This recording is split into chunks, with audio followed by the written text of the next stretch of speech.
Bienvenue à Gourou-Bourlinville-sur-Loufignol, le village où chaque habitant semble sortir tout droit d'un univers parallèle, et où les métiers du quotidien prennent des dimensions surréalistes. Aujourd'hui, nous allons nous intéresser à l'une des figures les plus incontournables du village, Madame Sjurg van der Kremlin, la boulangère. Mais attention, il ne s'agit pas d'une simple artisane du pain. Ici, la boulangerie n'est pas seulement un commerce, c'est une véritable galerie d'art, où l'art est, littéralement, immangeable. Madame Sjurg van der Kremlin se prend très au sérieux.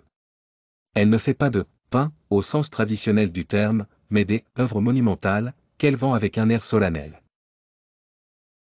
Son étalage est rempli de baguettes, de miches et de croissants qui, à première vue, semblent tout à fait normaux.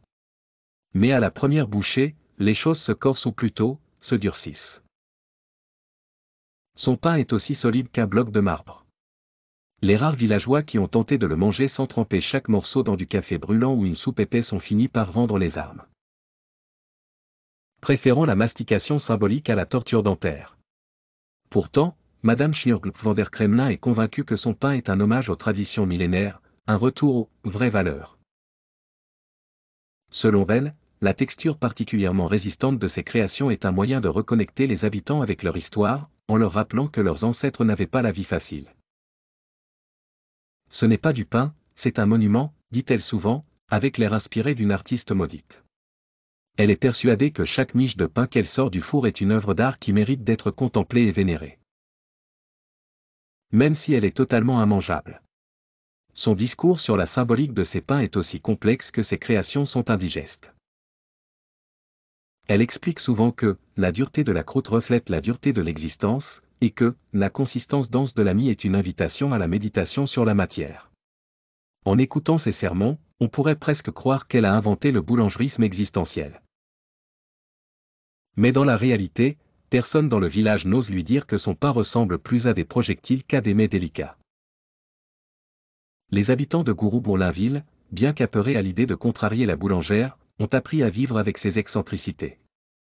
Ceux qui achètent encore son pain le font plus par politesse que par gourmandise.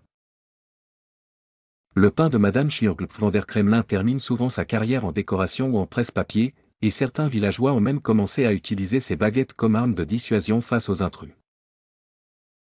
Le vrai mystère, c'est pourquoi personne ne lui dit la vérité. Peut-être est-ce par respect pour son « génie incompris », ou peut-être est-ce parce que personne ne veut être celui qui brisera le rêve d'une femme aussi dévouée à son article. Les clients se contentent de sourire poliment, paient pour leur pain rocher, puis le ramènent chez eux comme on ramènerait un souvenir de vacances inutile, mais chargé de sens. Mais ce qui rend Madame Sjurg van der Kremlin encore plus fascinante, c'est son incapacité totale à comprendre pourquoi ses clients se plaignent parfois de douleurs dentaires ou de maux d'estomac. Pour elle, ces petits désagréments ne sont qu'un signe que ses clients n'ont pas encore appris à apprécier le véritable sens de la vie. Elle les invite régulièrement à mastiquer lentement, et à ressentir le poids des siècles dans chaque bouchée. En réalité, tout le monde sait que la véritable raison pour laquelle elle continue de vendre du pain est que personne n'a le courage de lui dire d'arrêter. Même le maire du village, M. Pwetchnikov Lambertrich, a été vu, un jour, quittant la boulangerie avec une baguette sous le bras et un sourire crispé sur le visage, après avoir assisté à un monologue passionné sur l'importance historique de la mie compacte. Le plus drôle, c'est que cette passion pour le pain rocher ne s'arrête pas là.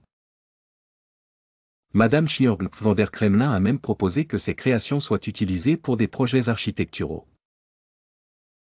Elle rêve de voir un jour ses miches immortalisées dans les fondations de monuments publics, persuadée que son pain pourrait traverser les âges, tout comme le béton.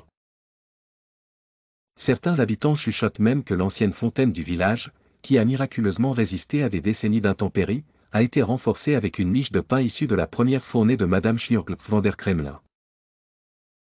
Malgré l'absurdité de la situation, il est difficile de ne pas apprécier son dévouement.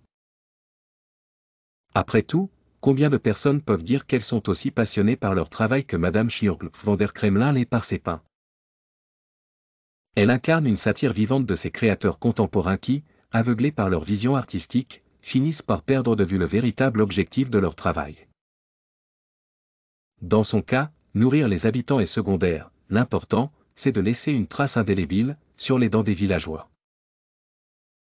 Et si vous vous demandez pourquoi les habitants continuent d'acheter son pain, la réponse est simple. Dans un village comme Gourou-Bourlinville, il vaut mieux être en bon terme avec une boulangère qui a le pouvoir de décider si vous mangerez quelque chose ce jour-là. Même si ce « quelque chose » pourrait aussi bien être une brique. Like et abonne-toi si tu veux savoir un jour pourquoi le monde est comme ça.